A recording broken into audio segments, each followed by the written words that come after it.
Streaming from Oklahoma's own digital studio, this is Stephen Nehrenz with This Week in Weather. Hey everyone, Meteorologist Stephen Nehrenz here on this Tuesday, July 1st. Welcome to the News on 6 digital desk for This Week in Weather. It's been a couple weeks and we're back at it here.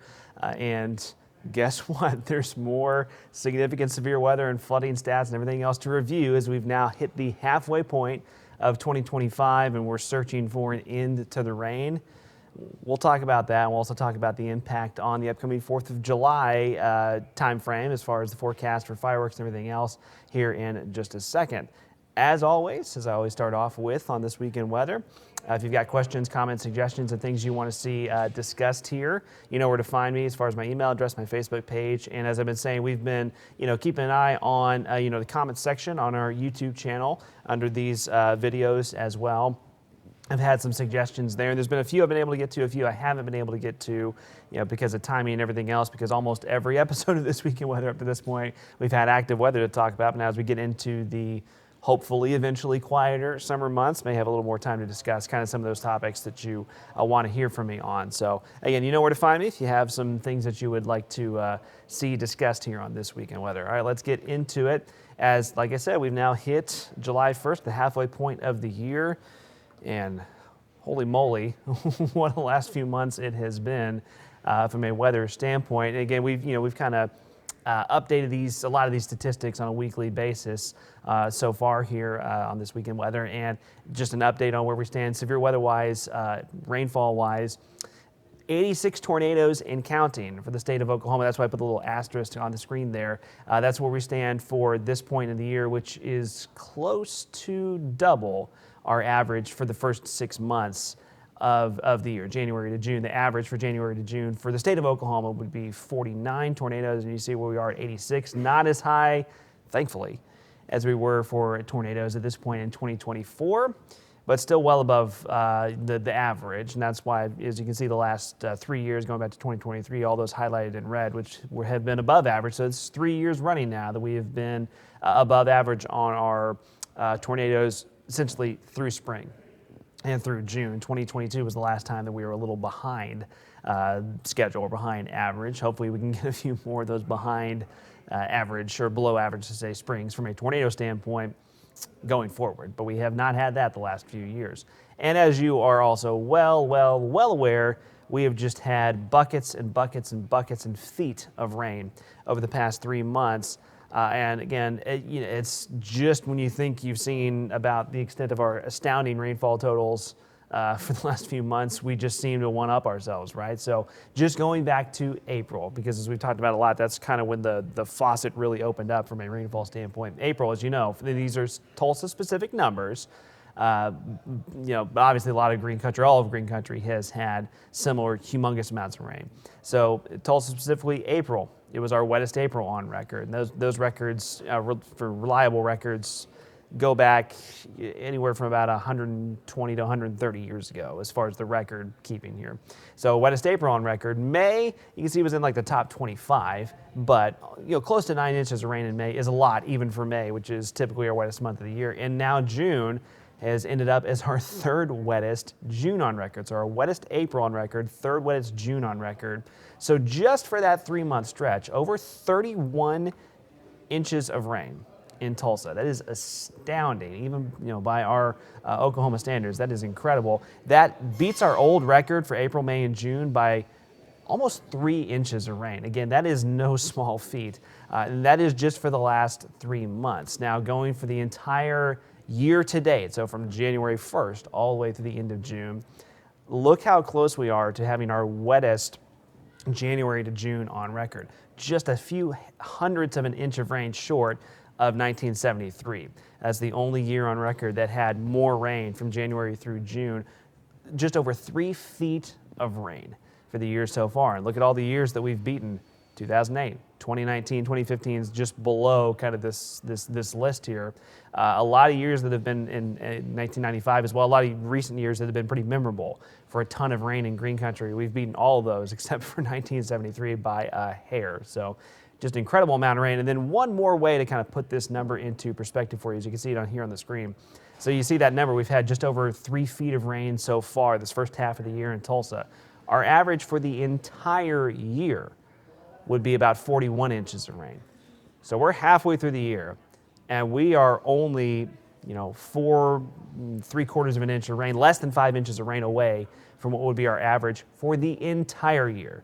That's just another way of comparing how insanely wet this year has been here in Tulsa and across all of Green Country and, quite frankly, the entire state as well, pretty much the entire state. So again, an update on those lake levels. We've been updating you on these, and obviously this is, critically important for folks planning ahead for this 4th of July weekend, going to the lakes. And yes, unfortunately, many of them are still very, very high and high enough to, maybe impact those lake plans. As we've talked about, a lot of the hazards that can come with those very high lake levels. This is the update as of, recording here on July 1st.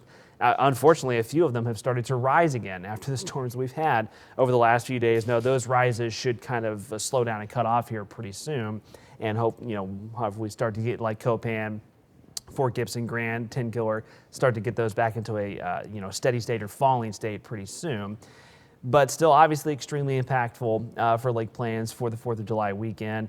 Lake 10 Killer has been one of the few here, at least here locally in Green Country, that's been kind of better off than everyone else, as you can see on those elevations. Those are all the elevations above normal.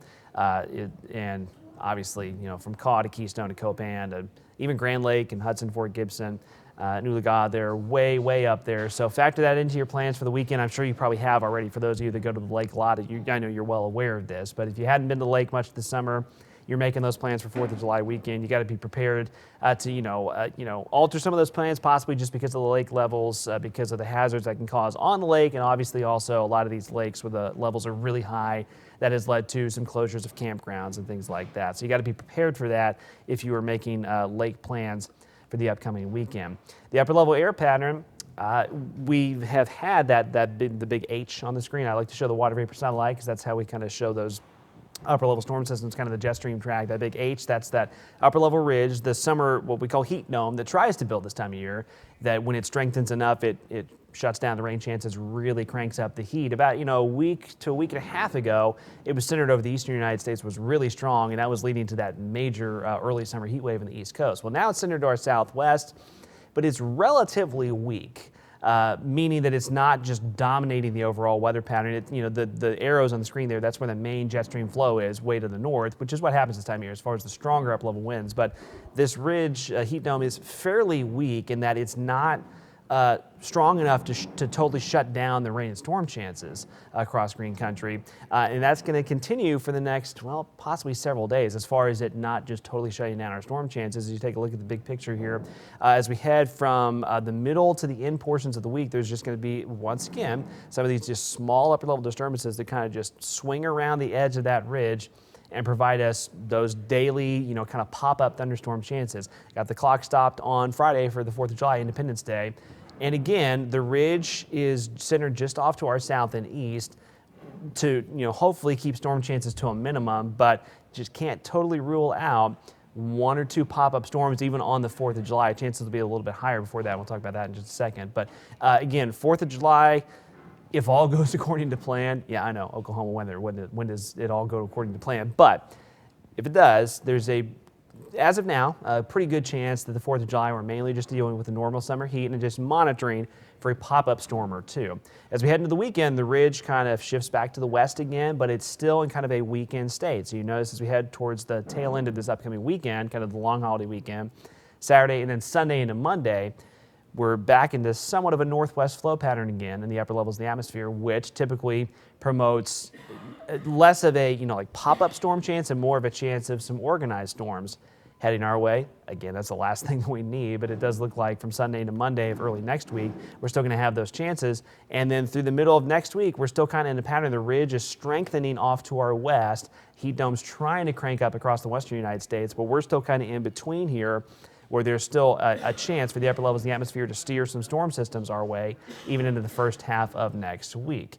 Eventually, that ridge, heat dome will continue to win out, crank up our heat and shut down the storm chances, but we're just not quite there yet. So here's a look ahead, early look ahead to that forecast for 4th of July Friday.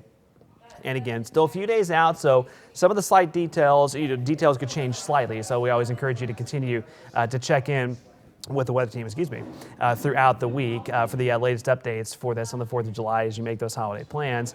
But it looks like, as of now, it looks like what we call pretty typical summer heat, which will put us, in the low 90s, 4th of July afternoon. It will be humid, so there'll be a heat index factor. At least right now, it looks like towards the upper 90s.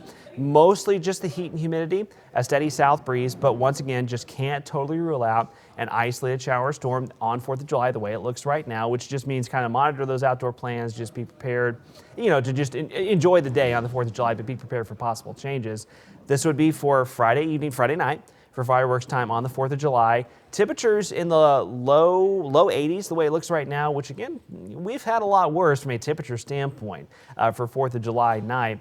Notice that on the map here, you see just a little bit of green showing up. And again, that is just just the indication. The forecast model is indicating that it's not outside of the realm of possibility that there could still be a lingering pop-up shower storm or two 4th of July evening, 4th of July night. The trend right now suggests that the large majority of us should be okay for 4th of July fireworks, but we're just going to have to keep a close eye on the possibility that a storm or two could be popping up 4th of July afternoon and maybe lingering into 4th of July night. Here in Tulsa specifically, again, I would have at least expect right now for us to be in the 80s, muggy and buggy, as we like to call it, because the winds will start to settle down again. So yeah, you'll feel the humidity. Some of those bugs will be hanging around, for lack of a better word, sticking around, I guess I should say, for lack of a better word. But so far, looking pretty good for that 4th of July forecast, just the normal warmth and humidity, and keeping an eye out for a slight storm chance or two. And as we roll into the rest of that 4th of July weekend, again, heat index values more than likely will start to climb a little bit near or above 100 at times, but those storm chances will continue to kind of stick with us as well. I think Saturday, especially into Sunday, like I said, kind of the second half of the weekend, here's kind of that better look at how the heat index starts to slowly return through this upcoming 4th of July weekend. I think heat index will be generally upper 90s on to 4th of July, maybe higher in some spots. But Saturday and Sunday, outside of any storms, heat index values will likely climb back over 100. Again, we still have not been up into just like a totally extreme range so far this summer. The summer's still very young, mind you, I know. Knock on wood. There's a long way to go as far as the summer heat and humidity goes, but up to this point, we haven't had anything just like over the top as far as both our temperatures and our heat index values, which we'll certainly take, right? Because given the amount of rain we've had this spring, there's going to be still the potential that we start having some days that are just incredibly muggy, like even more so than we've had. That may still be coming down the line, like I said, because there's a lot of summer to go. But we haven't had any of those extreme values yet, so we'll be thankful for that. But like I said, you can see that as we head into the weekend, as you plan ahead, not only for the 4th of July, but if you're making kind of those extended weekend plans, that I would expect it to get increasingly hotter and muggier from Friday, especially into Saturday and Sunday, along with those thunderstorm chances that will start to slowly build back up on us as well. All right, there's another update on where we've been and where we're headed as we start off this month of July and head into the 4th of July holiday. As always, you can find This Week in Weather streaming on our News on 6 YouTube channel. And again, leave some comments, questions about what you like, what you don't like, what you'd like to see discussed in future episodes. As I mentioned off the top, now that we get into, cross your fingers, a slightly quieter weather pattern at times, I'll be able to have a little more time to kind of dive into maybe some of those questions and things that you guys would like to hear here on This Week in Weather. So we will I'll do my best to answer those questions for you as they come in the days and weeks ahead. Once again, thanks for joining me for This Week in Weather from the News on 6 digital studio. I'm meteorologist Stephen Nehrenz. Be good to everyone out there. Be good to your family and friends and neighbors. We'll see you next time. Thank you for watching this Oklahoma's own digital studio live stream from the Bob Mills Weather Center. Stay with News on 6 online and on television anytime for the latest weather updates to keep you safe and informed.